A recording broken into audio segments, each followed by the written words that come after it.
खुशखबरी खुशखबरी सभी नवनियुक्त होमगार्ड जवानों को खुशखबरी।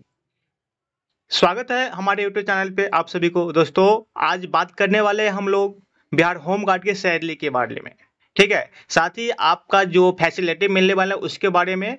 और बता दूं आप सभी को, जितना भी नवनियुक्त होमगार्ड ज्वाइन किए हैं उनका सैलरी 3 सितंबर 2025 से ही आपका पर डे हिसाब से 11,021 रुपया मिलने वाला है। तो ये बहुत बड़ी खुशखबरी है क्योंकि ये लागू हो चुका है आपका रोस्टर में। ठीक है ना। और साथ ही साथ आपका रोस्टर भी दिखाएंगे कि आपका ईपीएफ कितना कटेगा, आपका डिडक्शन सैलरी में से कितना होगा, सभी के बारे में चर्चा करने वाले हैं। तो अगर आप हमारे चैनल पे नए हैं तो चैनल को जरूर सब्सक्राइब कर लीजिए, जिससे हमारे जो भी होमगार्ड संबंधित वीडियो बनाओ या बिहार पुलिस हो उससे संबंधित वीडियो आप तक पहुंच सके। चलिए वीडियो को शुरू करते हैं। तो दोस्तों आप लोग देखिए, बिहार गृह रक्षा वाहिनी गृह रक्षकों का दैनिक कर्तव्य भत्ता जो है दिनांक 3 सितंबर 2025 से लागू हो गया है 1121 रुपया। ठीक है, ये आपका लागू हो चुका है। तो ये नवनियुक्त जितने भी और जो पहले से होमगार्ड जवान तैनात थे बिहार पुलिस डिपार्टमेंट में, उनके लिए बहुत बड़ी खुशखबरी है। ठीक है ना, क्योंकि पहले आपको पता है कि 774 रुपया पर डे हिसाब से मिलता था, जो अभी के इस महंगाई के दौर में एक नॉर्मल जीवन जीना भी संभव नहीं था। ठीक है, तो आपका बेसिक जो बढ़ा दिया है सैलरी का पर डे हिसाब से, वो लगभग अभी बिहार पुलिस के बराबर ही है। आज बात करने वाले हैं कि आपका पर डे हिसाब से कितना मिलने वाला है, साथ ही पर डे हिसाब से उसमें कितना परसेंट आपका ईपीएफ कटने वाला है, या आपका सैलरी में से कितना डिडक्शन होने वाला है, और आपका जो इन हैंड अकाउंट में सैलरी आता है, अकाउंट में जो सैलरी आता है, शुद्ध भुगतान जो होता है, नेट पेमेंट उसको बोलते हैं कि डिडक्शन होने के बाद ईपीएफ या कुछ भी डिडक्शन होने के बाद जो सैलरी आपके अकाउंट में आने वाला है वही शुद्ध वेतन होता है। तो आपको 30 दिनों में कितने मिलने वाला है या एक दिन में कितने मिलने वाला है, उस सभी के बारे में बात करेंगे। तो वीडियो के अंत तक जरूर बने रहिए। तो देखिए दोस्तों, आपको बता दूं कि जो आपका सैलरी बनाने वाला रोस्टर होता है उस हिसाब से आप देखिए कि आपका दिन की संख्या दिया हुआ है और प्रतिदिन हिसाब से आपका राशि दी गई है, मतलब कितना मिलने वाला है भत्ता, और साथ में ईपीएफ भी कटने वाला है। ईपीएफ क्या होता है कि जो प्रोविजनल फंड होता है एम्प्लॉय का, प्रोविजनल भविष्य निधि बोलते हैं, जिसको पेंशन भी आप लोग दे सकते हैं। जब रिटायरमेंट होता है तो इसको पैसा दिया जाता है, देखते होंगे आप लोग। तो आपका अगर सैलरी 15,000 से ऊपर बनता है तभी आपका ईपीएफ वो कटेगा। ठीक है, और फिर सर आपके सैलरी से भी कुछ मतलब डिडक्शन कर लिया जाएगा ईपीएफ में, और फिर आप सरकार भी देता है, जितना आपसे कटेगा उतना ही आपका सरकार भी मिला के देगा। तो देखिए टोटल आपसे सैलरी अकाउंट से 13 और सरकार की तरफ से 12% मिल जाएगा, तो 25% आपका ईपीएफ में जमा होगा टोटल सैलरी। ठीक है, तो देख लीजिए, बात कर लेते हैं। पर डे हिसाब से आप लोग देखिए, एक दिन अगर आप ड्यूटी करिएगा तो एक दिन का आपको 11 से 21 रुपया लगेगा। ठीक है, और 11 से 21 रुपया का अगर 13% अगर आप निकालेगा ईपीएफ तो इसका 146 रुपया होता है, तो 146 रुपया डिडक्शन किया जाएगा। साथ ही आप देखिए टोटल सैलरी अगर ईपीएफ और सैलरी का जोड़ दिया जाए तो कितना होता है, तो 1267 रुपया आपका बन जाता है टोटल। ठीक है ना, ईपीएफ कटने के बाद। और सरकार इसमें कितना मिलाएगा आपको, तो 12% मिलाएगा, तो 135 रुपया।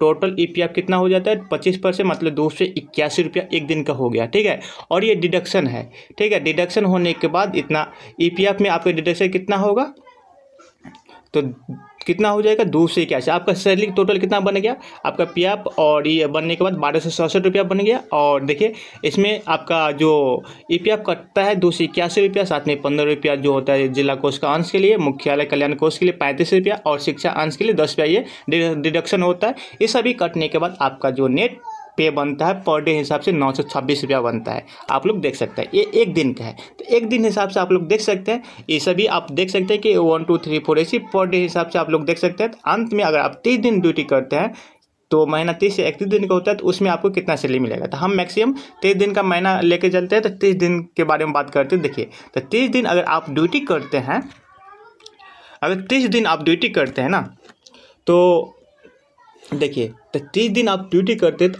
आपका जो सैलरी होता है 33,630 रुपया आपका सैलरी बनता है। कितना बनता है, 33,630 रुपया सैलरी आपका बनता है, जिसमें ईपीएफ जो होता है आपका कटेगा 1950 रुपया।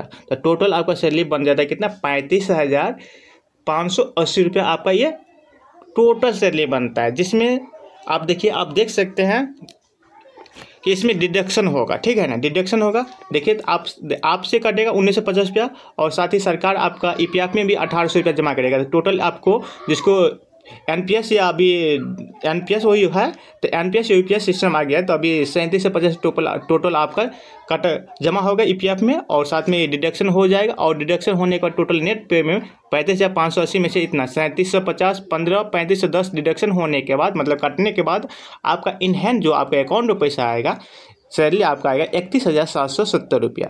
तो ये आपका जिला में रहकर इतना पैसा कमाना बहुत बड़ी बात है। आप अपने घर में रहिएगा और आप अपने परिवार के साथ रहिएगा हमेशा, ठीक है ना।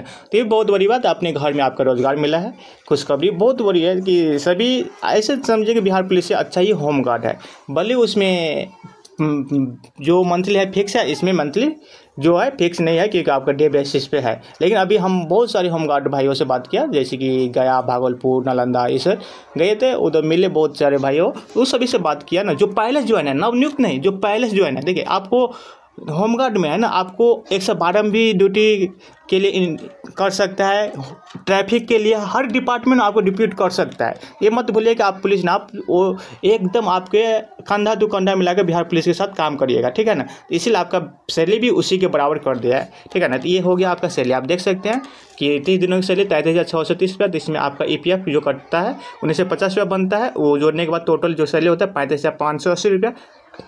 इसमें टोटल डिडक्शन होता है 37 से 50 रुपया और 15 35 10, ये सभी कटने के बाद आपका नेट इन हैंड जो सैलरी अकाउंट में आएगा 31,770 रुपया। ये आपका सैलरी बनने वाला 30 दिनों का। 31 दिनों का 32,891 रुपया के लगभग बनने वाला है। तो आप 31 या 32 वही समझिए, तो 30,000 प्लस आपका सैलरी अकाउंट में आने वाला है कटने के बाद, ईपीएफ कटने के बाद, ठीक है ना।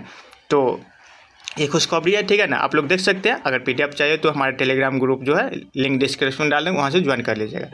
सभी भाई वीडियो देखते हैं, चैनल को सब्सक्राइब नहीं करते हैं, प्लीज़ आप लोग सपोर्ट कीजिए, चैनल सब्सक्राइब कर लीजिए। Thank you.